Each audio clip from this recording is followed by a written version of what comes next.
ang mga pinakamainit na balita ngayong tanghali.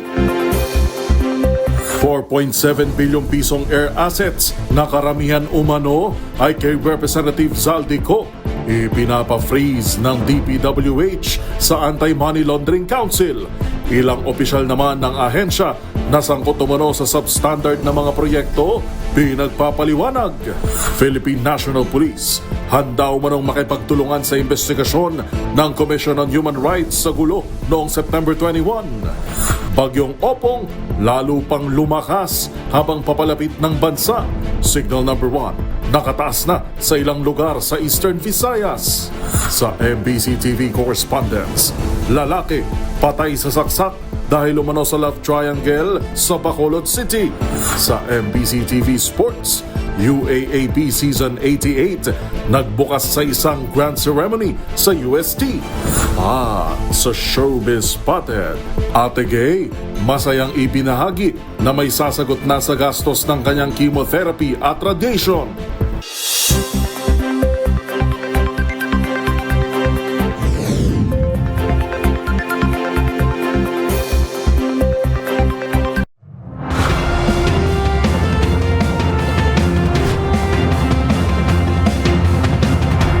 Bawat balita, makabuluhan. Bawat kwento, makapangyarihan. Boses ng Pilipino para sa Pilipino. Live mula sa MBC TV Studio. MBC TV Network News.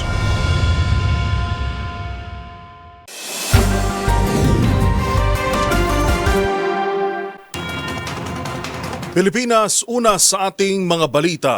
Isa-isa nang pinapa-freeze ng Department of Public Works and Highways o DPWH ang mga magagarang sasakyan na konektado sa mga opisyal na kasalukuyang dawit sa flood control scandal. Kabilang narito ang higit 4 na bilyong pisong halaga ng air assets na karamihan ay iniuugnay kay Ako Bicol Party List Representative Zaldico. Tinutukan yan ni Boy Gonzales. Mahigit kalahating bilyong pisong halaga ng mga sakyan at tinatayang 4 na bilyong pisong halaga ng mga eroplano at helicopter ang natukoy ng Department of Public Works and Highways mula sa mga opisyal na iniimbestigahan dahil sa umano'y katiwalian at substandard project.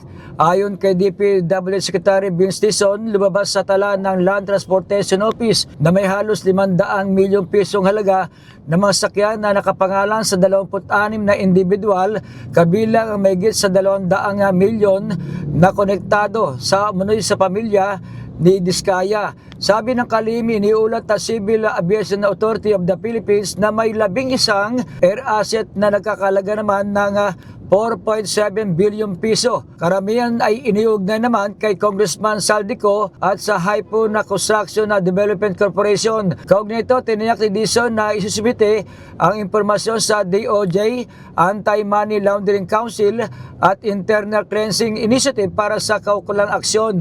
Binalaan din ng ahensya ang publiko na huwag makipagtransaksyon sa pagbili ng ari-arian ng mga iniimbestigang opisyal upang hindi madamay sa mga kaso. Ito ang example ng mga helicopter at air assets na ang total po nito ay 4.7, total value is close to 5 billion pesos or 4.7 billion pesos. So we have also written the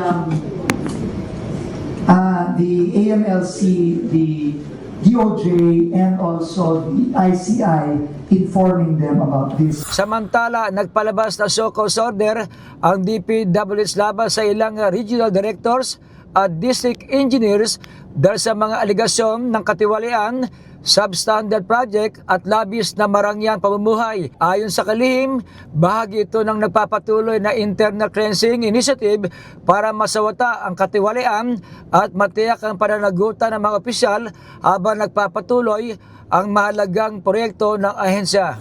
At hindi lang titigil sa administrative charges ito. Ulitin ko, hindi lang titigil sa administrative charges ito.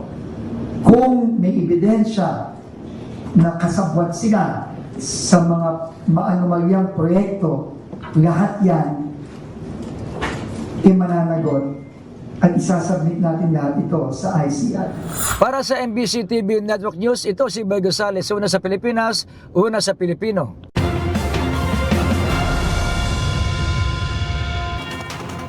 Patalsikin sa Kamara at ikulong sa salang plunder. Ito ang nilalaman ng ethics complaint na isinampa ni Navotas Representative Toby Chanco laban kay Ako Bicol Party List Representative Zaldico. Ito'y kaugnay ng aligasyon sa kanya ni DPWH District Engineer Henry Alcantara, bagay na nagbibigay linaw sa di umano'y maanumalyang insertions nito sa 2025 national budget. Ang buong detalye sa report ni Milky Rigunan. Hindi sapat na mapatalsik lang sa Kamara si Ako Bicol Party List Representative Elizaldico. Sa kanyang ethics complaint, sinabi ni Representative Toby Chanco ng Navotas, dapat masampahan ng kasong plunder si Ko dahil sa nakulimbat na milyong-milyong pisong pondo. Ayon kay Chanco, mabigat ang alegasyon kay Ko ni dating DPWH District Engineer Henry Alcantara sa hearing ng Senate Blue Ribbon Committee. Nagpapatunay niya ito sa mga alegasyon ng insertions sa 2025 General Appropriations Bill kung saan si Ko ang chairman ng House Appropriations Committee noong 19 Congress. Dagdag pa ni Chanco, malaki din ang dapat ipaliwanag ni Ko sa mga ginawang palpak o ghost projects ng SunWest Inc. kung saan siya ang sinasabing isa sa mga may-ari. Si Ko ay natiling nasa abroad pero kinansela na ni House Speaker Faustino D. III ang travel authority nito at pinababalik na sa Pilipinas. 10 araw ang ibinigay na palugit ni D para umuwi na sa Pilipinas si Ko. Kahapon naglabas ng statement si Ko at pinabulaanan lahat ng mga alegasyon laban sa kanya sa hearing ng Senate Blue Ribbon Committee at sasagutin daw niya lahat ng maito sa tamang panahon at sa tamang venue. Para sa MBC TV Network News, ako si Milky Rigunan, una sa Pilipinas, una sa Pilipino.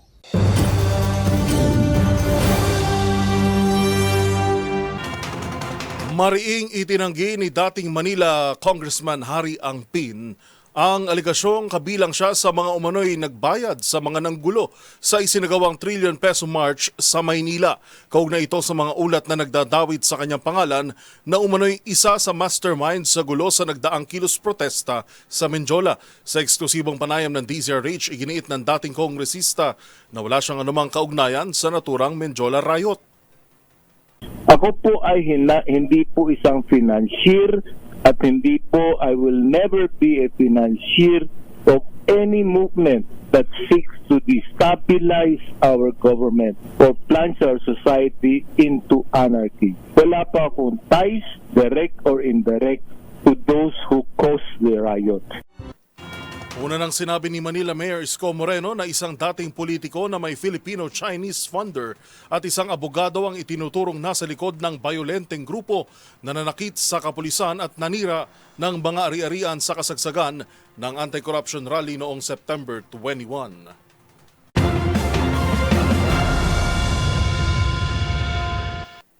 Higit kalahati sa 30 luxury vehicles ng mga Diskaya ang nanganganib na mapasubasta ng Bureau of Customs o BOC dahil sa problema sa dokumento.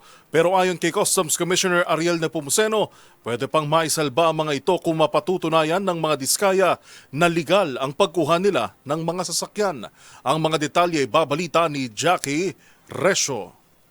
Posibleng ipa-auction ng Bureau of Customs ang ilan sa mga luxury vehicles na pagmamay-ari ng pamilya Diskaya. Sa panayam ng MBC Radyo natin kay Customs Commissioner Ariel Nepomuceno, sinabi nitong may 16 sa 30 na sasakyan ay dispelinghado ang mga dokumento. Pero nilinaw naman ni Nepomuceno na mahaba pa ang kanilang gagawing proseso bago tuluyang ipa-auction ng mga sasakyan. Kaya maaari pang mapatunayan ng mga Diskaya na legal nilang nabili ang mga ito.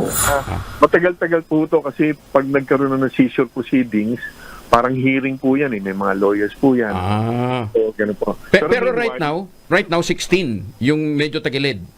Tama? Oo, yun 16. po yun. Again, sa mga dokumento pa lang yun, pero may pagkakataon silang magpakita na kasi ang burden of proof, baligtad po ito, ang burden of proof nasa kanila. Siyempre, nasa kanila. Sila dapat magpatunay na tama po yung mga binayaran. Ngayon, Para kay Commissioner Nepomuceno, mas mabuti na ipa-auction ng mga luxury cars sa halip na sirain o kaya i-donate sa iba't ibang mga ahensya ng gobyerno sa bansa. Ayon kay Nepomuceno, kapag napatunayang sa illegal na paraan nakuha ang mga sasakyan, ay agad itong ipa-auction para maibalik ang pera at magamit pa sa ibang mga proyekto ng pamahalaan.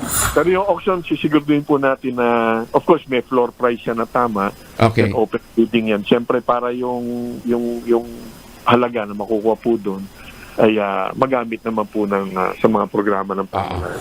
Para sa MBC TV Network News, ito si Jackie Resio ng DZRH, una sa Pilipinas, una sa Pilipino.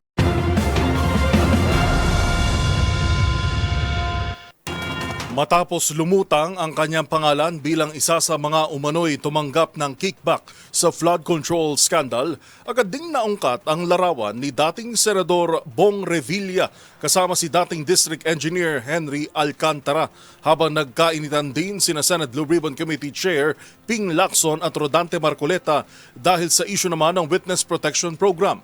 Narito ang ulat ni Kyle Bulyas. Pinabulaanan ni dating Senator Bong Revilla Jr. ang alegasyong kumikbak din siya sa mga flood control projects. Kasunod dito ng pagdawit sa kanya ni dating Bulacan 1st District Engineer Henry Alcantara sa isyu ng korupsyon sa mga flood control project, partikular na ang umano'y 30 million pesos na cut para sa isang 300 million pesos na halaga ng proyekto sa Bulacan. Ayon kay Revilla, wala siyang kinalaman sa anumang kickback sa mga nasabing proyekto. Pero kasabay nito, mabilis na nahalungkat ng netizens ang umano'y resibo o larawan ni Revilla kasama si Alcantara na nag-iinspeksyon sa isang flood control project sa Bulacan. Sa post ng DPWH Regional Office 3 noong August 11, 2023, nakasaad ditong sinilip ni Revilla kasama sina Alcantara at si Engineer Bryce Hernandez ang proyekto sa Paumbong at Hagonoy. Matatandang sa pagdinig ng Senate Blue Ribbon Committee kahapon, idinawit ni Alcantara sina Revilla, Senator Joel Villanueva at Jinggoy Estrada, Congressman Elizalde Co, dating DPWH Undersecretary Roberto Bernardo at si dating Caloocan Representative Mitch Kahayon Uy na nakinabang umano sa mga flood control project. Sa kaparehong pagdinig, nagkaroon din ng pagtatalo sa pagitan naman ni na Senate President Pro Tempore Ping Lacson at si Senator Rodante Marcoleta. Kasunod ito ng pagkwestiyon ni Marcoleta sa naging sagot ni Lacson sa isang interview na umano'y maituturing na prejudicial sa pagdinig kaugnay ng flood control scandal. Sa naturang panayam, sinabi ni Lacson na para sa kanya, mas karapat dapat na maging state witness si Bryce Hernandez kaysa sa mag-asawang kontratista na sina Curly at Sara Diskaya. Depensa naman ni Lacson, ito'y pawang opinion niya lamang sa labas ng Senado, bagay na hindi dapat questionin ni Marcoleta. Kasunod nito, tinanong ni Lacson si Marcoleta kung bakit nito pinoprotektahan ng mga Diskaya, bagay na kanya namang itinanggi. Sa panayam ng DZRH, iginiit ni Marcoleta na hindi niya ipinagtatanggol ang mag-asawang Diskaya at ang pakay niya lamang ay ipaintindi kung ano ang nakasaad sa batas. Every time po kasi na napag-uusapan to, it is as if you are defending the Diskayas. Ngayon lang naman mga ibang talagang gusto lang ipaintindi na gano'n eh. Sa tingin ko mas maraming tao naman naniniwala na hindi gano'n ang pakay ko. Kung hindi, ibigay lang yung nasa batas. Bukod kay Lacson, nagkaroon din ng tensyon sa pagitan ni Marcoleta at ni Justice Secretary Boying Remulla kaugnay naman ng usapin sa kung dapat bang magkaroon ng restitution o pagbabalik ng mga ninakaw na pera bago ilagay sa Witness Protection Program ang mga resource person. Para sa MBC TV Network News, ito si Kyle Bulyas ng DZRH. Una sa Pilipinas, una sa Pilipino.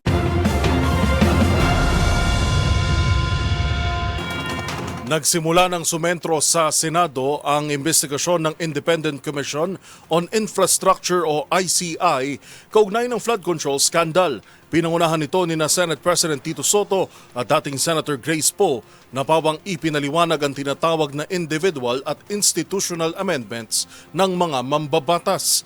Dumipensa rin si Poe sa hinihinalang koneksyon nito sa small committee na di umano'y pasimuno sa insertions. Narito si Raymond Dadpaas. Isa-isang pinakaharap ang mga senador sa Independent Commission on Infrastructure o ICI. Ito'y may kaugnayan sa kontrobersiya sa mga flood control projects.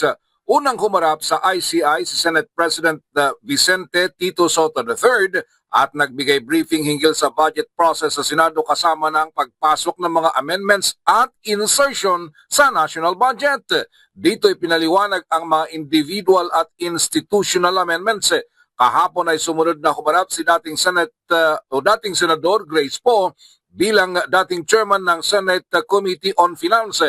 Nagpasalamat si Senador Poe at nabigyan siya ng pagkakataon na makapagpaliwanag sa nalalaman hinggil sa naging proseso ng 2025 budget sa Senado. Paliwanag ni Poe, lahat ng mga senador ay merong individual at institutional amendments. Isinusumite ito sa Secretariat ng Finance Committee bago dalhin sa kanya, bago i-reconcile ng Technical Working Group ng Senado at Kamara de Representantes. Lahat ng mga amendments ay ipinipresenta at coordinated sa Department of Budget and Management bago ang ratifikasyon ng Senado at Kamara. Itinanggi ni Poe na siya ay may alam sa sinasabing small committee na nagpupulong ng closed door at siyang nasa likod ng mga budget insertion dahil kailanman ay wala siyang dinaluhan na pulong ng small committee. Matatandaan na may mga pinangalan ng 4 na opisyal ng Kamara de Representantes na miyembro umano ng small committee na namahala sa 2025 national budget. Ito ay tinawag na mangled budget dahil mas malaki ang inilaan na pondo para sa DPWH kaysa sa education na labag sa ating saligang batas. Kahapon din ay magkasunod na humarap sa ICI sina Senador Jingo Estrada at Senador Joel Villanueva. Kapwa silang tinukoy na nagbaba umano ng pondo para sa Bulacan First Engineering District. 355 million pesos umano kay Senador Jinggoy para sa flood control project sa 2025, habang 600 million kay Senador Villanueva noong 2023 na para sana sa multipurpose buildings, ngunit inilipat ng mga taga-DPWH sa flood control project na wala umanong kaalam-alam ang senador. Para sa MBC TV Network News, ito si Raymond Advaz ng DZRH, una sa Pilipinas, una sa Pilipino.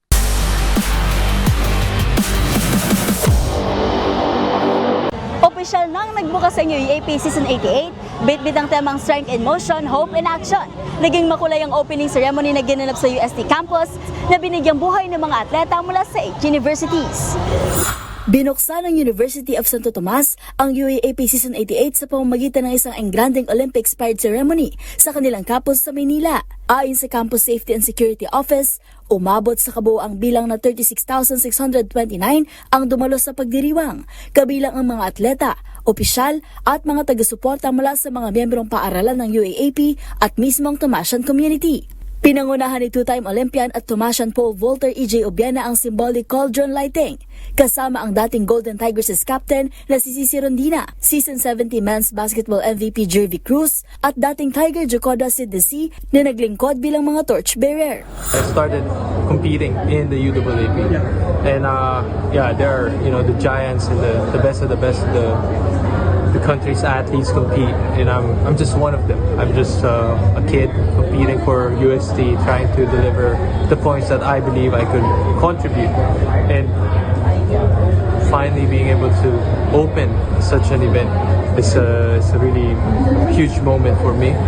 Not just because it's a full circle. It's like I was part of this. Like I was basically one of the kids, and now I'm finally be able to look forward to in front of the next generation. Sobrang grateful na maging part ako ng opening ngayon sa Season 88, di ba? Tama. Tapos, masaya kasi sobrang magandang balikan yung UST talaga. Lalong-lalo na maganda yung memories na na-create mo dito, most especially sa career mo. So, masaya at naging parte and invite ako dito. Actually, hindi ko in-expect na makakasama ako dito kasi may mga trainings and laro din kami. So, buti na insert sa schedule. Para sa akin, isang karangalan na makasama dito sa opening natin. Lalo na napakadaming successful na athlete na galing sa UST. So, sabi ko sinabihan ako ni Sir Rod, sobrang excited ako excited ako na makasama doon sa gantong natin na opening. So, para sa akin, napakalaking karangalan. Tumawid din sa Arc of the Centuries ang mga atleta mula sa 8 paaralan ng UAAP habang nagpakita ng drone lights sa impapawid na naglalarawan ng mga logo ng bawat universidad. Nagbigay aliw naman ng mga Tomasian celebrity kung saan inawit ni UST alumnus Kian Cipriano ang opisyal na tema ng UAAP na Strength in Motion, Hope in Action, kasama ang UST Salingawi Dance Troupe. Nagbigay sorpresa rin ang popstar at UST Education High School alumna na si Sarah Geronimo na umawit ng ilan sa kanyang mga sikat na kanta. Formal na binuksan ni UAAP Season 88 Chairman at UST Rector Father Richard ang mga palaro at inilarawan ng Flame of Hope bilang simbolo ng pagkakaisa at sportsmanship sa year-long kompetisyon. Nagtapos ang pagdiriwang sa pamamagitan ng 8 minutong pyro musical display at isang concert na tampok ang mga OPM act na sina Rob Daniel, Earl Agustin at Lola Amor. Kasalukuyan ng umaarangkada ang Men's Collegiate Basketball na nagsimula noon pang Sabado, September 20 sa UST Quadricentennial Pavilion. Mula rito sa UST Campus, para sa MBC TV Network News, ito si Mili Borja ng DZRH TV, una sa Pilipinas, una sa Pilipino.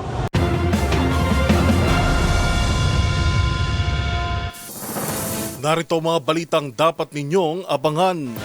Ex-DPWH Engineers Henry Alcantara at Bryce Hernandez tumestigo na sa ICI. Sa MBC TV Global, US President Donald Trump binatikos ang kawalang aksyon ng United Nations sa mga gyera sa mundo. At sa showbiz spotted Heart Evangelista, nagpaliwanag na kung bakit hindi ito dumalo sa anti-corruption rally noong linggo. Lahat ng yan sa pagbabalik ng MBC TV Network News.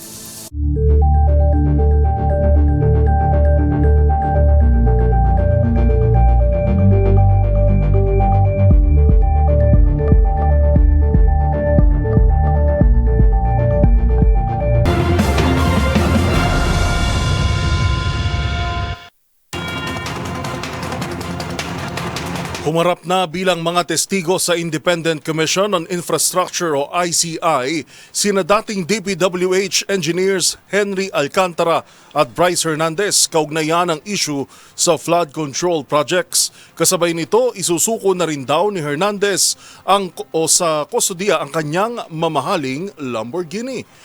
Narito ang live report ni Giselle Ricafort. Giselle. Yuel, nagtungo sina dating DPWH Bulacan District Engineer Henry Alcantara at Assistant Engineer Bryce Hernandez dito sa Independent Commission for Infrastructure sa Taguig City. Bantay sarado ng OSAA at pawang naka-bulletproof vest nang dumating sila sa opisina ng ICI. Kasama rin si dating Assistant Engineer JP Mendoza.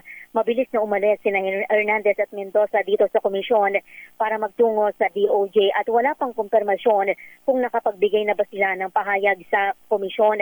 Tumanggi naman ang sumagot sa mga tanong ng media ang dalawang dating opisyal. Sa ambush interview naman kay ICI Special Advisor at Baguio City, Mayor Benjamin Magalong, sinabi niyang isusurrender na rin daw ni Hernandez ang kanyang Lamborghini sa ICI ngayong araw. Alam na rin daw nila kung nasaan yung Ferrari ni Hernandez pero hindi ito mag-start kaya posibleng isakay na lamang nila sa isang trailer truck. Sabi pa ni Magalong, isusuko ng sinibak na opisyal ng DPWH ang lahat ng kanyang luxury car sa ICI, kabilang na yung una niyang isinauli na GMC na nagkakahalaga ng 12 milyon. Nang tanungin kung anong gagawin sa mga sasakyan, sinabi ng ICI Special Advisor na magkakaroon naman daw ng proper disposition. Pakinggan natin ang naging ambush interview ng media kay Magalong.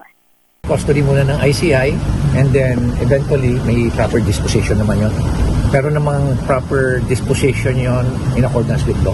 So all you said all, lahat? Ilan yung hindi solid? Meron yung binanggit niya. Yung GMC, at may mga motor pa siyang isasolid.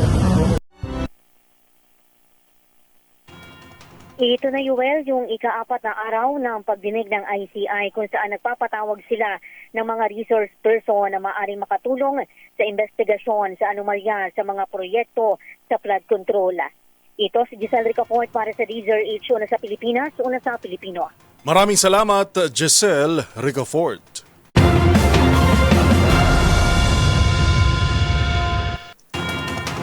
Bumuo si Justice Secretary Boying Remulla sa DOJ o ng DOJ NBI Case Build-up Task Force kaugnay ng anomalya sa mga proyekto sa public works at flood control. Ayon sa mapagkakatiwalaang source ng DZRH, sa ilalim ng Department Order 674, itinalagang chairperson si Justice Yusek Jesse Andres at ang 15 pang NBI agent bilang miyembro kabilang ang 3 lead investigator.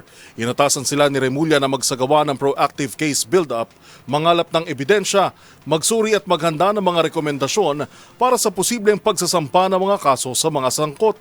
Sa pagsasagawa ng case build-up, inatasan ng NBI na makipag-ugnayan sa iba pang ahensya ng gobyerno gaya ng DPWH, Commission on Audit, Senado, Kamara at Independent Commission for Infrastructure.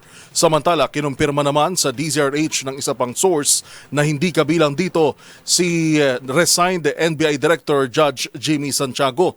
Una nang nagrekomenda ang NBI sa DOJ na kasuhan ng ilang individual na sangkot umano sa flood control scandal, kabilang sina Senator Joel Villanueva, Senator Jinggoy Estrada at Congressman Zaldico ng Ako Bicol Party List.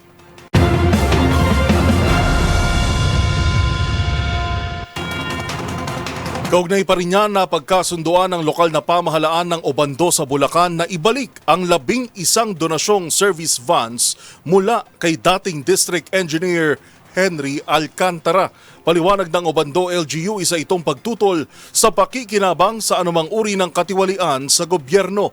Tinutukan yan ni Rovic Manuel. Nagpasya ang pamahalaang bayan ng Obando sa Bulacan na isauli na ang lahat ng mga sasakyang donasyon ni dating Department of Public Works and Highways Engineer Henry Alcantara. Kinabibilangan nito ng 11 mga Isuzu Travis van na nagsilbi bilang emergency vehicle response para sa bawat barangay ng bayan. Sa isang pahayag na inilabas ni Obando Mayor Ding Valeda sa kanyang Facebook page, sinabi nitong bagamat marami ang natutulungan ng naturang service vehicles, ay mariin silang tumututol sa kahit anong katiwalian at hindi kailanman tatanggap ng tulong na galing sa maling pamamaraan. Sa pangunguna ni Mayor Valeda at ni Vice Mayor Roel Esrillera, ito rin daw ang naging sama-samang desisyon ng mga liga ng barangay matapos mabatid na ito ay mula sa maanumalyang flood control projects. Nilinaw rin ng Obando LGU na aktibo na silang naghahanap ngayon ng tapat at alternatibong paraan para patuloy na tugunan ang pangangailangan ng mga residente sa bayan. Gayun din ang kasalukuyang pakikipag-usap sa tamang mga ahensya ukol sa proseso ng pagsasauli ng naturang mga donasyon. Samantala nitong Lunes, September 22, nauna nang naglabas ng pahayag ang parokya ng San Pascual Bailon sa bayan pa rin ng Obando ukol sa pagsasauli rin ng isang sasakyan na donasyon ni Alcantara. Ayon sa Pastoral Council, June 1, 2024, unang ibinigay ng dating opisyal ng Nissan Navara pickup upang magamit sa mga pilgrimage ng imahe ng Birhen ng Salambao. Nilinaw nila na bagamat buong puso, tapat at tiwala nilang tinanggap, nagpasya ang parokya na isauli na ang sasakyan matapos madawit si Alcantara sa questionableng proyekto ng DPWH. Sa ngayon, nakikipag-ugnayan na ang parokya sa Diocese of Malolos at Catholic Bishops Conference of the Philippines o CBCP para sa tama at legal na proseso. Para sa MBC TV Network News, ito si Rovic Manuel ng DZRH TV. Una sa Pilipinas, una sa Pilipino.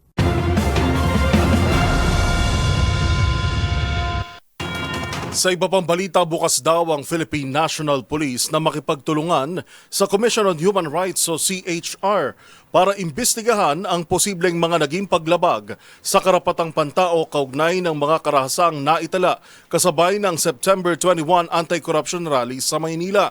Ang buong detalye ihahatid ni Edniel Parosa. Handang makipagtulungan ng Philippine National Police sa ikinakasang impartial inquiry ng Commission on Human Rights. Kasunod ito ng umano'y irregularidad sa aksyon ng mga parak sa rally kontra korupsyon nitong September 21. Pero ayon kay PNP Public Information Office Chief Police Brigadier General Randolph Tuanyo, wala pa silang natatanggap na formal na imbitasyon mula CHR. Sa kabila nito, kinikilala umano ng PNP ang mandato ng komisyon na magsagawa ng independent na investigasyon. Nauna nang sinabi ng pambansang pulisya na makakasuhan ang mga nanggulo nitong linggo. Pumalagding sa acting PNP Chief Police Lieutenant General Jose Milencio Nartates Jr. sa akusasyon ng police brutality at sa halip ay iginiip na daang mga tauhan pa nga nito ang nasaktan o nasugatan. Umabot sa 216 na individual na aresto kung saan 89 ang minor de edad. Sinasabing bilang ng minors, 65 ang edad 15 hanggang 17 anyos, abam 24 ang mga bata edad 14 pababa. Para sa MBC TV Network News, ito si Edniel Parrosa, Razor H. Una sa Pilipinas, una sa Pilipino.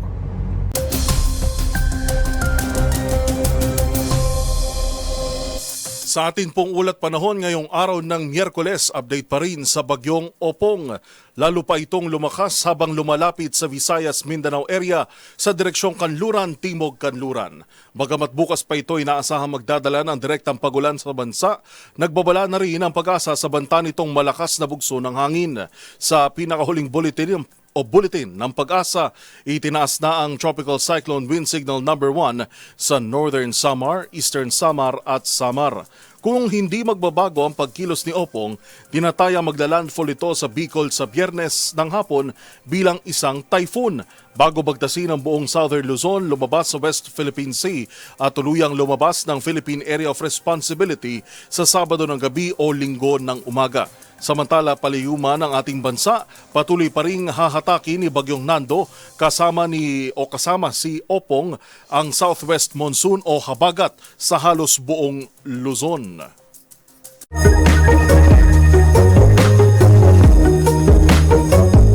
Mainit pa ring usapin ngayon sa Pilipinas ang maanumalyang flood control projects na di umano'y kinukurakot. Ang usapin dito ay hindi lamang 1,000, milyon o kundi bilyon-bilyon. Dahil dito marami ang na-curious kung gaano nga ba kadami ang pera na ito na napunta sana sa mga tamang proyekto.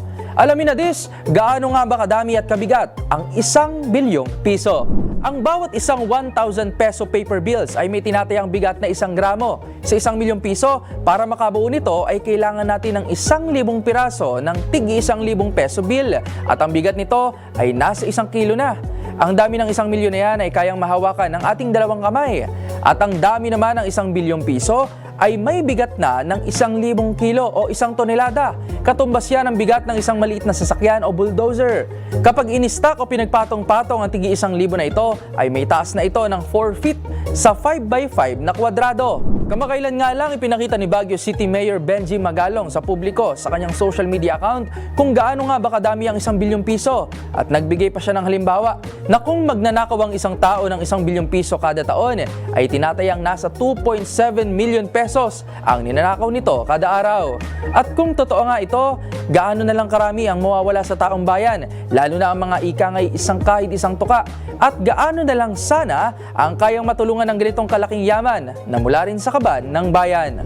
Tandaan, mas makulay ang mundo kung alam mo ang hiwaga sa pag-ikot nito. Ako po si Rovic Manuel, nagpapaalalang sa kaalaman ay walang labis, magsaliksik para siguradong alam na this.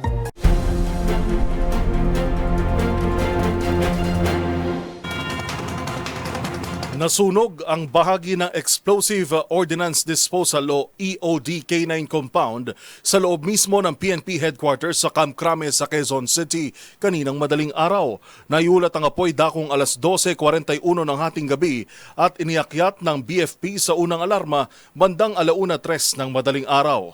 40 truck ng bombero ang mabilis na rumesponde sa lugar at mabilis na naapula bago mag-alas 2 ng madaling araw.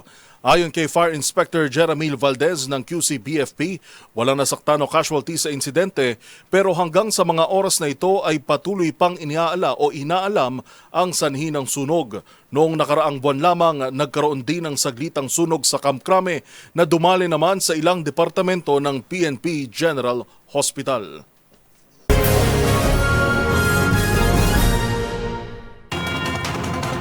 Ginisa ni US President Donald Trump ang United Nations sa nagpapatuloy na General Assembly, partikular sa mga posisyon nito sa usapin ng digmaan, kalakalan at marami pang iba. Kaugnay ng pulong, nagdiwang naman ang pro-Palestinians matapos itong mas kilalanin ng Western countries. Ang mga balita mula sa ibayong dagat tinutukan sa Global Headlines Report ni James Galange.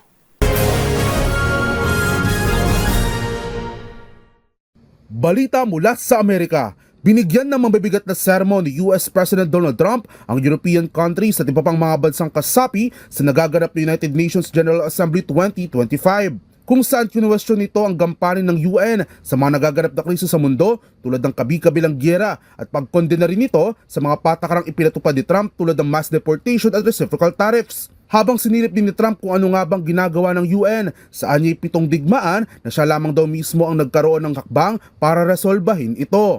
For the most part, at least for now, all they seem to do is write a really strongly worded letter and then never follow that letter up.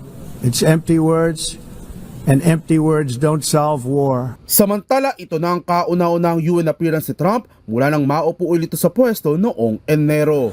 Sa kaugnay na balita, nagdiwang naman ng mga pro-Palestinian matapos itong kilalanin ng United Nations at panigan sa nagpapatuloy na digmaan sa pagitan ng Israel at Hamas. Kung saan matatandang nung nakaraang linggo, naglabas ng pahayag ng ilang Western countries tulad ng France, UK, Canada at Australia na masusuportan daw anilang Palestine at kukondenahin naman ang mga pagkilos na isinasagawa ng Israel. Ngunit patutsyada ni Trump na kilala bilang isang Israeli ally ay ang pagsuporta raw sa Palestine ay isa raw anyang reward para sa kanila at pagpapakita rin daw ng pagsuporta sa militanteng grupong Hamas. Habang sa isa namang ulat, inaasahang pag-uusapan ni Trump sa pulong ang pagpapalaya ng mga bihag, pagtatapos ng digmaan at mga plano ng US para sa pag-atras ng Israel at pamamahala sa Gaza na hindi kasali ang Hamas. At yan naman nakalap nating balita mula sa iba't ibang panig ng mundo. Para sa MBC TV Network News, ito si James Galanga ng DZRH TV, una sa Pilipinas, una sa Pilipino.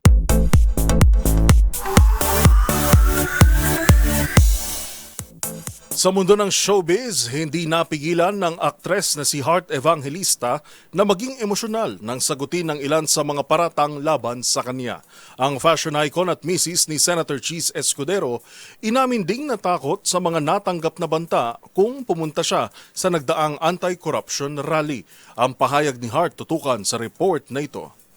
Nagsalita na si Heart Evangelista kasunod ng mga natatanggap na pambabatikos kaugnay ng mga kaanak ng politikong nagpapakita ng marangyang pamumuhay online. Kabilang sa mga sinagot ng actress fashion icon ay kung bakit hindi siya nakiisa sa nagdaang kilos protesta laban sa mga isyu ng korupsyon sa pamahalaan. I'm not in the rally is because you said, a lot of people said, nahuhubaran niyo ako kung pupunta ako sa rally. How cruel can you be? What did I do? Huhubaran niyo ako sa rally. I have nothing but be a hard-working citizen. Sa isang banda, hindi napigilan ni Heart maging emosyonal nang magpaliwanag tungkol sa mga kume-question umano sa kanyang lifestyle at professional integrity. So do not come for my integrity when it comes to my work, because I work so hard and I am proud of what I have. Dito muli ring binigyang diin ni Heart na pumirma sila ng prenuptial agreement ng mister na si Senator Cheese Escudero. Matatanda ang isa si Senator Cheese sa listahan ng mga tumanggap umano ng campaign donations noong 2022 mula sa isang kontratista ng gobyerno. Samantala, sinabi rin dito ni Heart na hindi na muna siya dadalo sa Fashion Week abroad. Honestly, I don't think it's the right time for anyone to, especially from our country, to be going to Fashion Week because I think we need to be here. Hiling pa ng aktres. Sana gabayan ni Lord yung mga nakaupo para gawin nila kung anong tama. And do not stay silent. Si Heart, idadaanan niya sa legal na hakbang ang laban sa mga naninira sa kanya, lalo pat maaari raw itong makaapekto sa kanyang trabaho.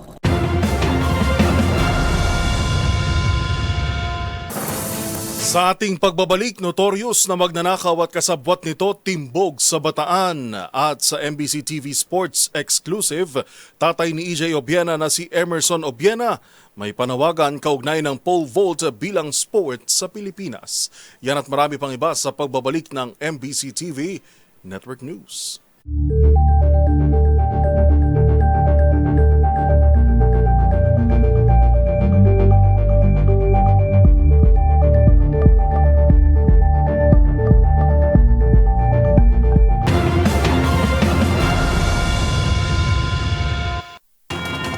Sa pagpapatuloy ng ating balitaan, patay sa saksak ang isang lalaki sa Bacolod City. Ang itinuturong ugat ng krimen, love triangle. Yan at iba pang rumarapidong balita mula sa probinsya, hatid ng iba't ibang istasyon sa ilalim ng MBC Media Group.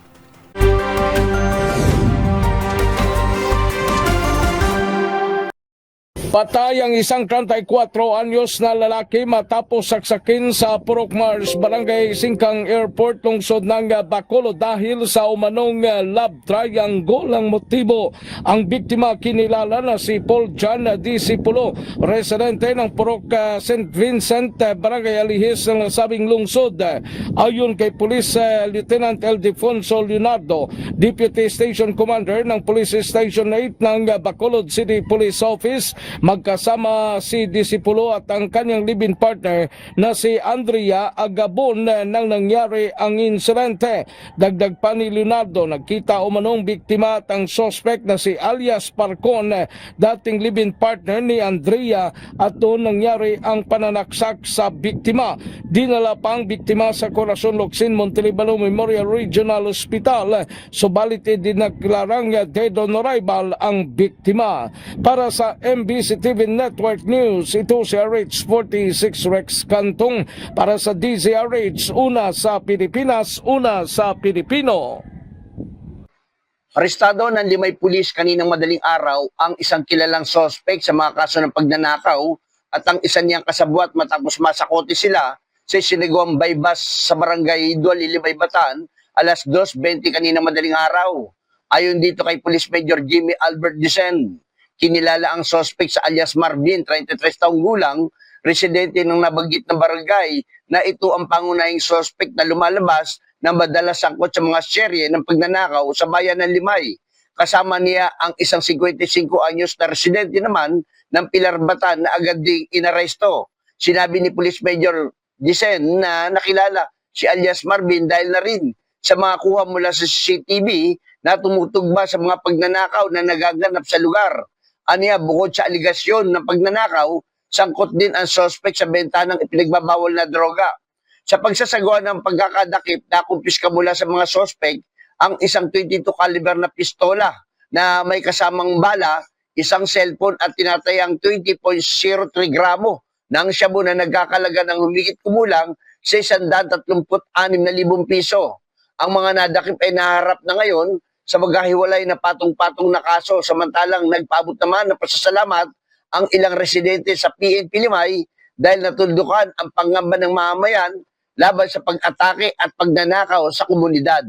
Para sa MBC TV Network News, RH37, Danny Kumilang, una sa Pilipinas, una sa Pilipino. Naaresto sa probinsya ang isang misis na wanted sa kasong pagnanakaw sa Malolos, Bulacan. Naaresto ito sa bayan ng Mapanas, Norte Samar. Agad naman ay nilunsad ang PNP ng operasyon ng mamataan ang kinaroroonan ng nasabing wanted. Natimbog ito ng Provincial Intelligence Unit sa pamumuno ni Police Lieutenant Colonel Arnold Comba Jr., ang chief ng PIU at Mapanas Municipal Police Station.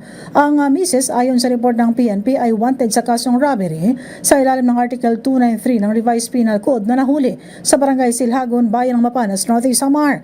Ayon sa ulat ng PNP, ang nasabing akusado na misis ay nakilala sa kanyang alias na si Baby, 39 na taong gulang, walang trabaho at residente na naturang bayan ng Mapanas.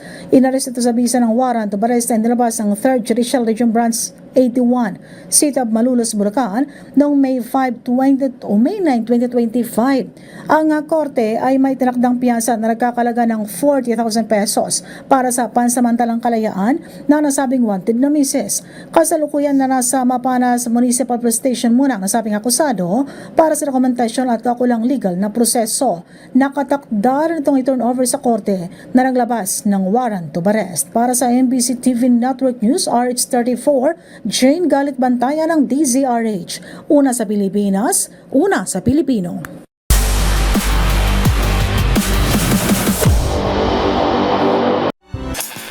Nagmistulang koronasyon ang panalo ni EJ Obiena sa first ever atletang Ayala World Pole Vault Challenge. Ngunit para sa kanyang ama na si Emerson Obiena, higit pa ito sa ginto. Ito'y paalala na kailangan ng mga kabataang Pilipinong pole vaulter ang mas maraming kompetisyon upang mapatibay ang tiwala sa sarili at kanilang kakayahan. Ang eksklusibong panayam ni Matchpoint Millie Borja sa report na ito. Nagwakas sa isang golden moment ang kampanya ni EJ Obena sa kauna-unahang atletang Ayala World Pole Vault Challenge. At para sa kanyang ama na si Emerson Obiena, ito ay ebidensya ng tapang at resilience ng mga atletang Pilipino. Sa isang eksklusibong kwentuhan, sinabi sa atin ng nakatatandang Obiena na higit sa panalo ng anak ang dapat tignan sa kompetisyon. Ito'y naging paalala na ang mga kabataang pole vaulters sa bansa ay kailangan ng mas maraming kompetisyon upang mahasa ang kanilang lakas at kumpiyansa sa sarili. We need more competitions. Ensayo kasi okay eh, pero kung hindi mo siya nagagamit sa laro, di ba? Iba pa rin yung nagko-compete ka eh. Gagawin mo yung kailangan mong gawin para manalo. So yung lakas na hindi mo alam na meron ka, minsan, pagdating ng competition, lalabas yun eh. And then you'll gain that confidence. Uy, coach, nagamit ko yung pole na hindi ko nagagamit sa training. 2-pole progression, nagamit ko and I cleared a higher height. So that's still also a part of training ng mga bata para yun nga, mag-build ng confidence, tumapang sila. So, yun ang competition, more competition like this. Samantala, inamin din ito na hindi siya tiyak sa kondisyon ng anak bago ang kompetisyon. Ngunit nagpakita si EJ ng tapang at determinasyon matapos malampasan ng 5.80 meters, matching his season best performance. Of course, doon pa man proud na ako talaga sa kanya coming in dito sa laro na to, medyo hindi ako sigurado kung ano yung kondisyon niya. Kasi nga, yun nga, hindi pa naman talaga siya masasabi 100%. Yung mga injuries niya before, hindi ko minsan on and off yung So yung training niya hindi ganoon kaganda. And yun, ngayon nakita ko yung ginawa niya. I think nakatulong din naman yun para makuha niya ulit yung kumpiyansa niya, no? Binigyan din ng ama ni EJ na hindi laging technical na aspeto ang dapat tutukan kapag may pinagdadaanan ng mga atleta, kundi ang pagtitibay ng kanilang mindset at well-being, lalo na't nag-iiwan ng trauma ang mga injury. Bukod sa tagumpay, sinabi rin ni Emerson na ang naturang kompetisyon ay pagtupad sa kanilang matagal ng pangarap na maisulong ang pole vault sa Pilipinas dahil sa tulong ng mga sumusuporta kay EJ at ng mga sponsor. It was a dream na nung panahon pa nung atleta ako, saka yung coach ko na namayapa na si Coach Phil. Lagi namin pinag-usapan yan.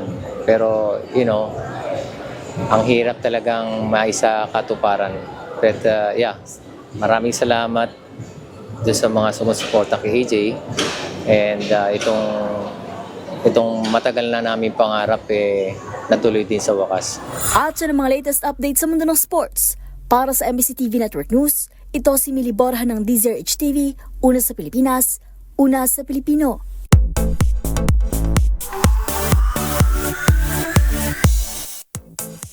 Labis ang pasasalamat ng komedyanteng si Ate Gay sa natanggap na tulong mula sa Anyay Isang Anghel.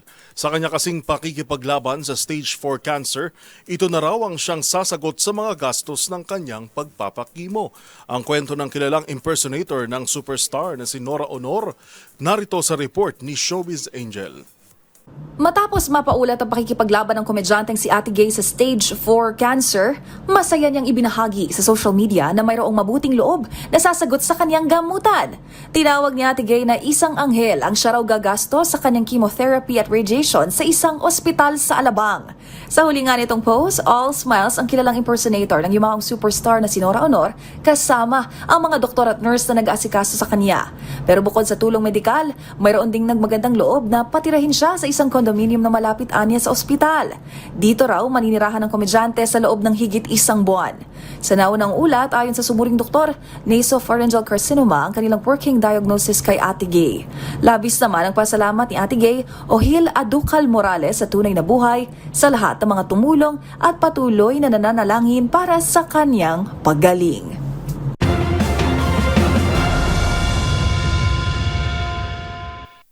Get ready, Pilipinas! The world's best volleyball teams are coming to our shores for the 2025 FIVB Volleyball Men's World Championship. Witness world-class action, thrilling rallies, and unforgettable moments as the Philippines takes center stage in this historic sporting event. Don't miss the excitement until September 28, 2025 at SM Mall of Asia Arena and Smart Araneta Coliseum. Get your tickets at www.philippineswch2025.com, smtickets.com or ticketnet.com.ph.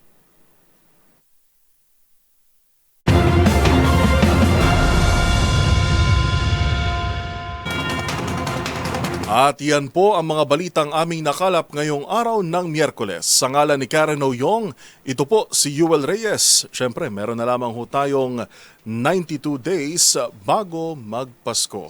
Magkita-kita tayo muli bukas araw na ng Huwebes para sa mga balitang makabuluhan, mga kwentong makapangyarihan. Hatid ang boses ng Pilipino para sa Pilipino. Ito ang MBC TV Network News.